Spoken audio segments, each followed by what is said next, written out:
I met the Prime Minister of Britain at a conference in Davos in Switzerland.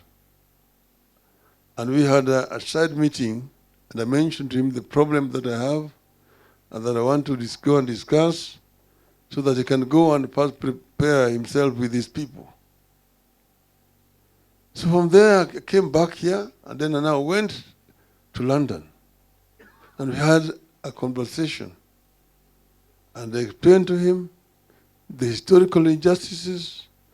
I had a memorandum that I had prepared, which we had forwarded in advance. And he agreed that he would try an out-of-court settlement. He negotiated it in the cabinet. They went to Parliament. And so the British Parliament approved the motion. And also an apology. So they agreed on out-of-court settlement, which is a token. They also agreed to come and put up that monument at Uhuru Park. I was there when we were breaking ground with the British High Commissioner for the construction, okay, of that monument. But that, of course, is not enough. It's not enough, and I was happy that this matter was raised during the visit to the King here. Actually, I was invited by the King to the dinner at State House. Because he is a personal friend. And we had worked with him and his foundation in rehabilitating Lake Naivasha, which was polluted, and marine life was actually dying in Lake Naivasha. So we met first in Oslo with the Prime Minister, then Prime Minister of Norway. And he asked me what his foundation could do. Then there were 4 projects we proposed. There was Mau Conservation, Abadeas, Nairobi River, and Lake Naivasha. They opted for Lake Naivasha. And then he organized a dinner in his residence in London. And I went with a delegation from here. And he invited the companies there which market Kenyan flowers in British markets. Tesco, Marks and Spencer, and several of those departmental stores. Immediately that evening, I was Minister Sally Kosgei. We had a pledge of 600,000 sterling pounds. By the morning, it was 1 million sterling pounds. Then he talked to the Dutch government and gave 6 million euros to rehabilitation of Lake Naivasha. And Lake Naivasha was rehabilitated thanks to then Prince Charles. So this matter was raised with him, and I was happy that Mr. Ruto raised it in his speech that day. And it's an ongoing conversation. Paul Mitter suggested a bipartisan approach of opposition and the government. But this must be an inclusive process that deals with all historical injustices and ensure that justice is done and that this matter is finally put to rest permanently. The late General Kiboko had mentioned when we went to bury Mukami in Nyandarua that they were the ones who buried Dedan Kimathi in Kamiti. That he knows where the Dedan Kimathi's grave is in Kamiti. This is an issue that need to be resolved. Mama Mukami, I wish all the times I was talking to her was that she wanted her husband to be exhumed, the remains, and be buried respectfully at their home. This is also a pending issue that we need to follow up. because that General Kiboko said it, at the funeral there, later on he fell sick. I went to see him at Nairobi Hospital. He mentioned the same thing to me. But nothing happened, he then also died. As we are here ourselves, we want to ensure that this chapter is put to a proper close, satisfactorily. That those who sacrificed during their struggle, some of them who are dead, are remembered through their offsprings. And those who are now in their sunset years also are given support. The same way that the British government is doing to its war heroes. Those who fought in the Second World War, who are still alive today, don't worry about anything else. So this is what we should do ourselves, so that we bring this chapter to a decent closure. And that's why I'm happy that this is happening today. Gitu wrote a book, and he asked me to write the foreword, which I've written the foreword to the book which we are going to launch here today. In it, he has given a very good account of what transpired and how the betrayal happened.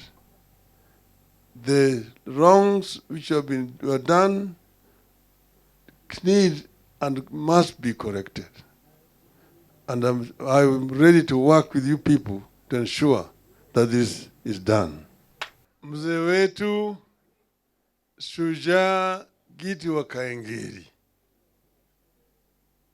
ndugu wazalendo wakombozi ambaye wako hapa siku ya leo, na wageni wetu ambaye wamefika, hamjambo? Hamjambo tena? Sasa nimekaa kwa muda mrefu. Nilikuwa mimi niko na statement ambayo nilikuwa nimetayarisha kusoma hapa, lakini it will be taken as read. Nitaongea vilivyo. I just want to talk briefly about this very, very important occasion in our country. I am happy that this is happening today.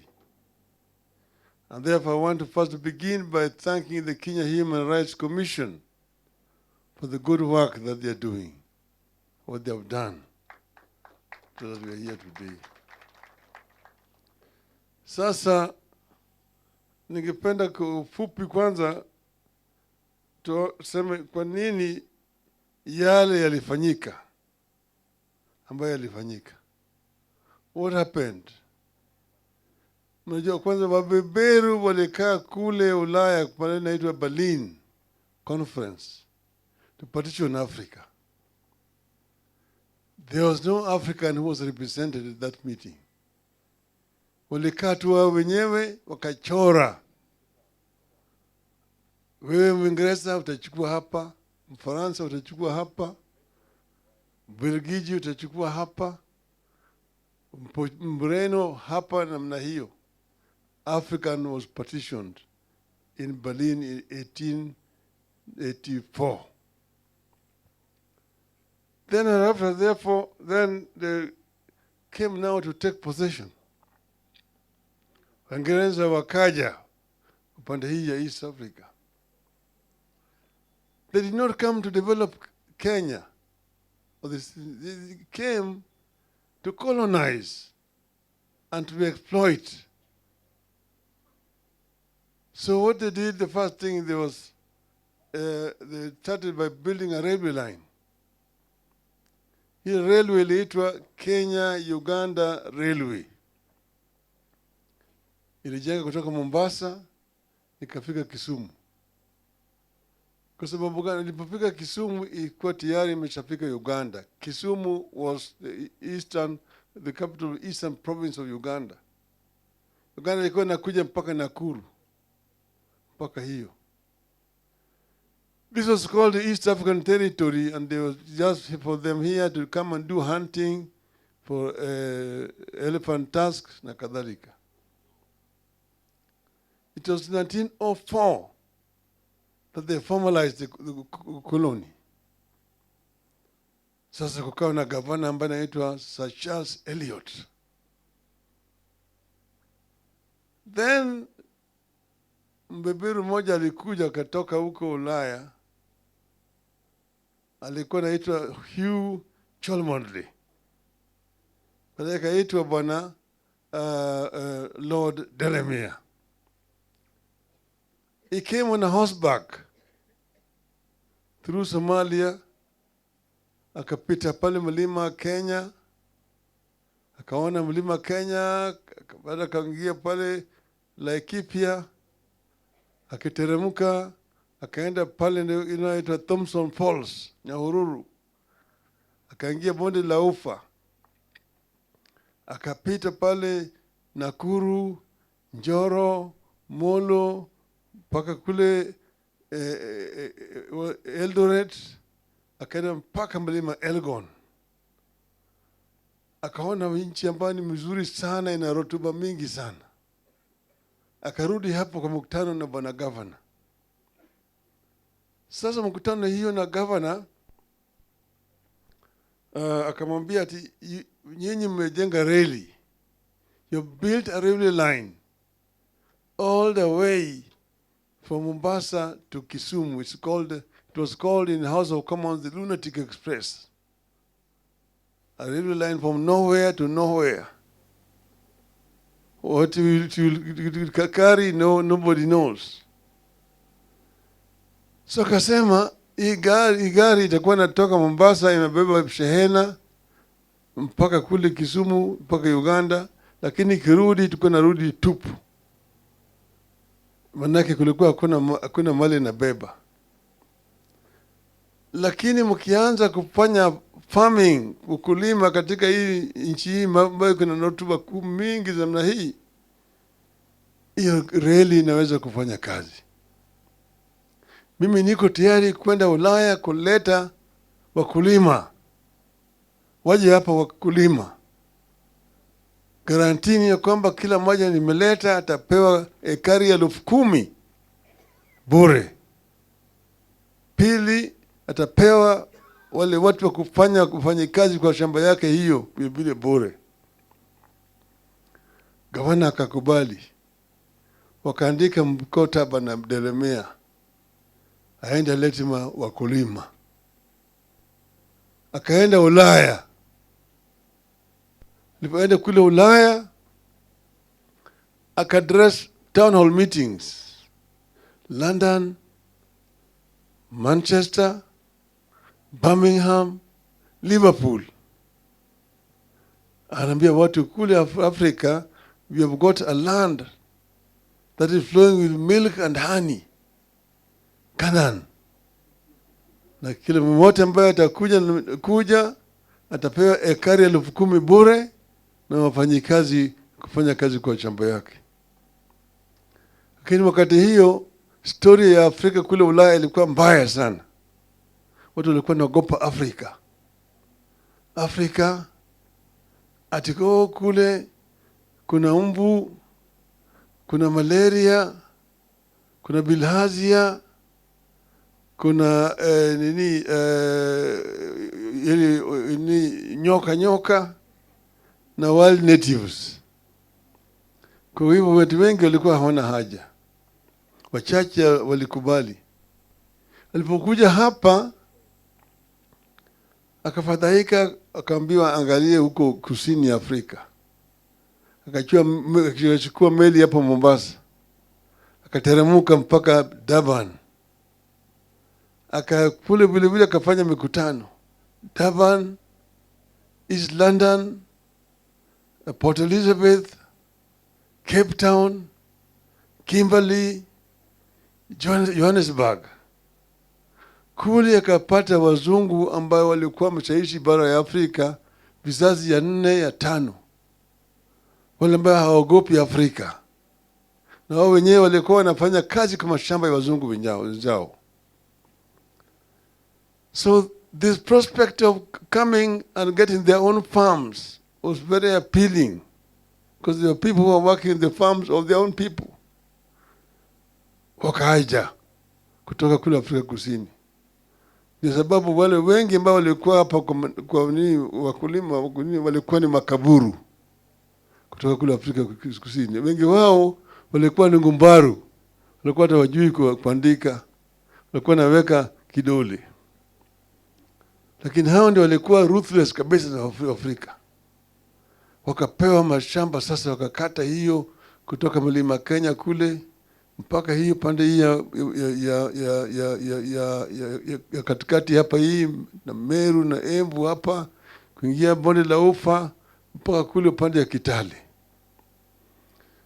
Sasa wale Masai walikuwa naishi kutoka kule slopes ya Mount Kenya. Hiyo yote la ekipe yote hiyo ilikuwa ni nchi ya Masai, Nyahururu hapo. Hiyo Nyandarua yote na wakaona mpaka Kinangopizo zote.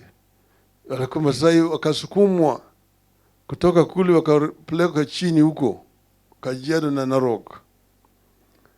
Hapo Naivasha waliweka corridor maili 10 mile corridor ya Masai kupita na shezi ngombe yao hapo waende huku chini.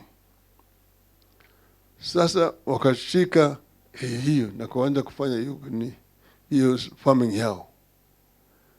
Sasa Waafrika wanakwenda wanachotwa kufanya kazi. Wengine wametoa kwa mashamba yao, wameweka kwa villages. Hapo vile ilikuwa. Hiyo ni kini ya shida ambayo tulikuwa naye. Sasa hii mambo ya ukombozi ilianza wakati ukoloni ilianza katika taifa letu. Kwa hivyo ukoloni tuko na safu hiyo mapambano is in phases. Phase 1 from the time they walikuja hapa 1896 mpaka 1945. Hapo ndio phases. Hapo ndio kukuta watu kama Wayaki Wahinga ambaye alichukuliwa akapeleka kule Kibwezi, akalazimishwa kushimba kaburi yake, akaingizwa kule akazikwa kama bado wako hai. Hapo baadaye nilikuja pata watu kama Haridhuku pale ambao waliorganize maandamano pale karibu na chuo kikuu, na watu wakapigwa pale. Watu wengi walipigwa risasi na wale wao wakati huo. Hapo ninakuta Mekatili wa Menza wanaingia hapo. Hapo ndio unakuja kukuta wale ambao sasa walianza sasa ili mavyama kama Kikuyu Central Association, Dini ya Msambwa, kwa Vilondo Taxpayers Association na kadhalika. Watu kama sasa hapa ni unakuta Samuel Koitalel. Hiyo ndio group hiyo, that phase. Hapo ndio utakuta Okemo Manyanyamanture na Mora. Hapa hiyo ndio unakuta watu kama Ojijo Teko. Kuna my great grandfather kuna aitwa Agola Awala. Yeye mzungu alikuwa anataka awe chief. Alikataa kuwa chief, akasema siwezi kuwa weka chief na huyu mtu ambaye ngozi yake ni ovyo. Kwa sababu kutoheshimu mzungu akashikwa, akapelekwa huko Kismayu, akakufia huko. Mtoto yake ndiye alipelekwa kwenda kuona kaburi yake huko. Hapo ndio unakuta Mwindi Mbingu ambaye alikuwa amekataa mambo ya wazungu kuchukua ng'ombe ya Wakamba hovyo na kuchinja hivi. Wote ni watu ambao hiyo ni phase ya wakombozi in phase 1. 1945 Waafrika kwa mara ya kwanza wakaunda chama ya kitaifa, Kenya African Union KAU. Hiyo ndio kuanza nationalist movement struggle. Alafu sasa hiyo kile imeunganisha watu pamoja, lakini walikuwa hawapewi nafasi ya kufanya mikutano sawa sawa. Sasa wakati hiyo vile vile mambo ya mashamba imekuwa mafuriko yamewekwa pale, shamba imechukuliwa na wazungu na Afrika ni mfanyikazi tuko mashamba. Hiyo ndio imeleta mambo ya kupigana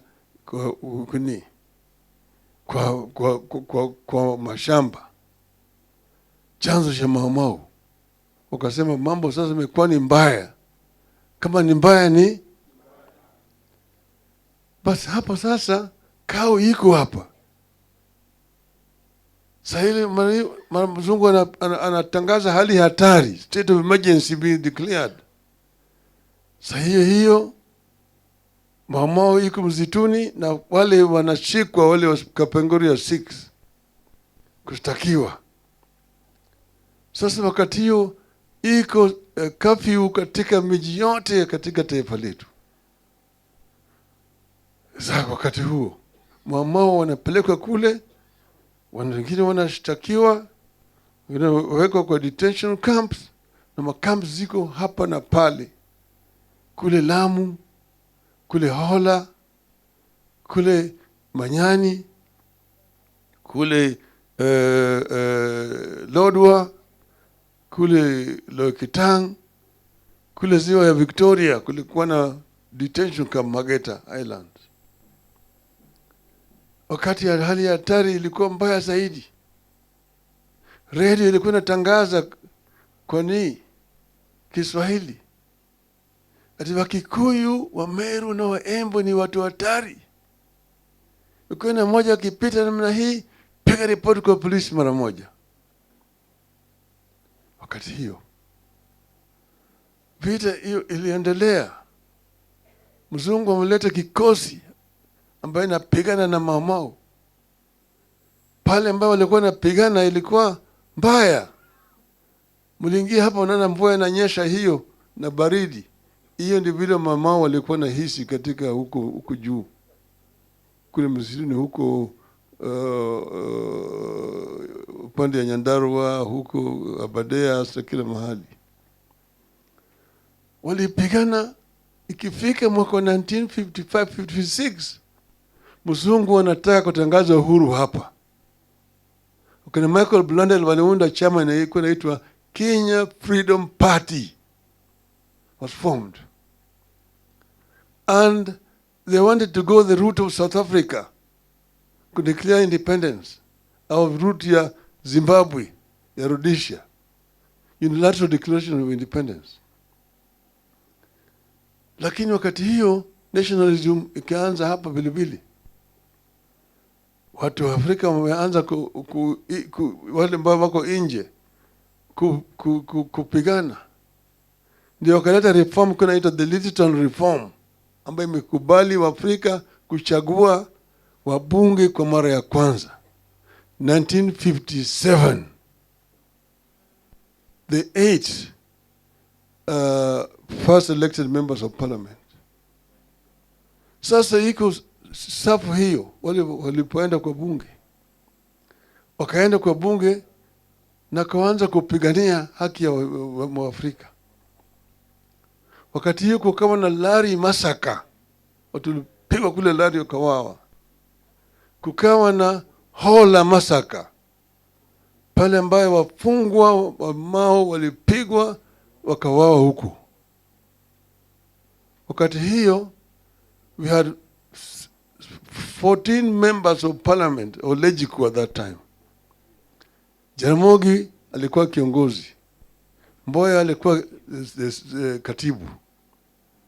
Wakasema tupeleke mswada kwa bunge ili tuangalia hii mambo, hali ya wafungwa wa Mau ambao wanawawa katika jela. That motion was moved by Tom Mboya. And if you go into the Hansard, you will see the debate in the House that time. Waliongea iliyopika wakati wa Jaramogi akasema, in the heart of hearts of the African people, Jomo Kenyatta and all those who were detained with him were and are the true leaders. And their continued detention offends the consciousness of our people. Jeremia Nyaga ambaye alikuwa kwa bunge wakati huu akatuambia, wakati Jaramogi alisema hayo maneno, ungesikia sindano imekianguka. Na kuna mtu aliamini ya kwamba yeye atalala nyumbani siku hiyo. Unajua huyu atachotwa siku hiyo, ataenda huko ndani. Lakini Jaramogi hakushikwa, alizidi kuongea tena kesho mpaka akatolewa kwa nyumba. Waafrika walikuwa pale, wengine waliogopa sasa. Jeremia Kieno akiongea, Julius Kieno alisema ati those people, Kenyatta and Co, were leaders at that time, but they were not elected. We are now the elected people, and therefore we are now the leaders. So Jaramogi akatoa statement challenging Kiano to go and hold a public rally in Fort Hall to ask the people who between the two of them is telling the truth. Fort Hall then is now today Murang'a. And then Kiano akaogopa. Lakini sasa hata Mboya akasema ati, Mr. Speaker, it is unfortunate that in the course of the debate on this motion, some irresponsible remarks have been made. You have nothing to do with the intentions of the motion. Irresponsible remarks were the remarks made by Jaramogi. In the end, they ate their words. Manake, Nairobi hapa statement ikatoka ya kwamba yale Jaramogi alisema tunaunga mkono. Kisumu wakasema namna hiyo. Kule Mombasa wakasema namna hiyo kwa dock workers. Kule Fort Hall wakatoa statement tunaunga mkono Jaramogi. Hapo ni mambo ikaanza sasa. Uhuru wakaanza kusema ati Uhuru na Kenyatta. Uhuru na Kenyatta. Ya kwamba tupate uhuru alafu Kenyatta atoke. Jaramogi asema no, it is not Uhuru na Kenyatta, it is Kenyatta na Uhuru. Kenyatta funguliwe kwanza ndio tupate uhuru. Ili namna hiyo. Sasa hiyo ndio ikaleta hiyo movement. So this is another phase of the struggle. The phase of the struggle before 1945. The nationalist movement from 1945, later on from 1958 upwards. And then in between the Mau Mau armed struggle. So we are dealing with the Mau Mau armed struggle, which itself had a very, very accelerating effect in creating consciousness among the people across our country. Because from Mzungu, you are not a Kikuyu, you are not a Muluhya, or Jaluo, or Mkamba, you are just a bloody African. Kafia, very bloody African. So Waafrika wakaungana pamoja. Kwanza Mau Mau, pili sasa kwa hii nationalist movement ambayo sasa imeleta watu wote pamoja, wakaunga mkono. Kwanza kuliundwa mkono kule Kirigiti Kiambu walienda because after 1952 when cow was banned, Africans were not allowed to hold any national party. You could only have district associations. But after 1959, they allowed. And they went to Kirigiti, Kiambu, and formed KANU. But then wale wabeberu wakaenda wakachukua Waafrika wengine wakaanza chama cha KADU to divide the nationalist movement. So this is the truth of the matter. So here, we today must ensure, because the battle against the British was fierce, and British was very, very brutal, and many people were killed, many people were maimed, many people were in the forest. When they came out, was the issue of land, the issue of land. Those Mabakaburus who was holding land around said they did not want to stay behind under an African government. Wanataka kutoka.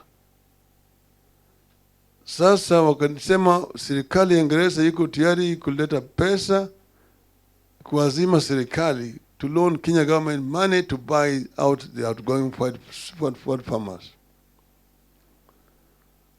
Now, what the conditions which was tied to that loan which was coming was such that the Mau Maus who are coming from the detention camps could not satisfy the conditions. It was only the loyalists and the home guards who were working with the colonial system who became the beneficiaries. And that is what Jaramogi has recorded in Note to Uhuru.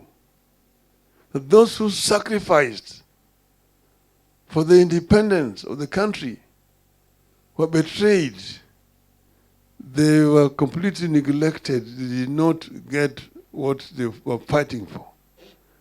Those who were working with the British, the home guards, and the loyalists became the beneficiaries. Hence, not yet Uhuru. So, Mzee Giti Wakaingeri is a great nationalist. I've known Giti Wakaingeri since I was a young boy. And he stood steadfast in fighting for the right of the people who sacrificed most during that struggle for independence. He has been uncompromising. He stood very, very fast. But then, when they took the case to the British court, and one of Paul Mwite is here, is left. Gitobi Manyara was unfortunately not around here. Gitu came to me with his team and said the case is in London. Then I said I will try to use my position as the Prime Minister to negotiate an out-of-court settlement.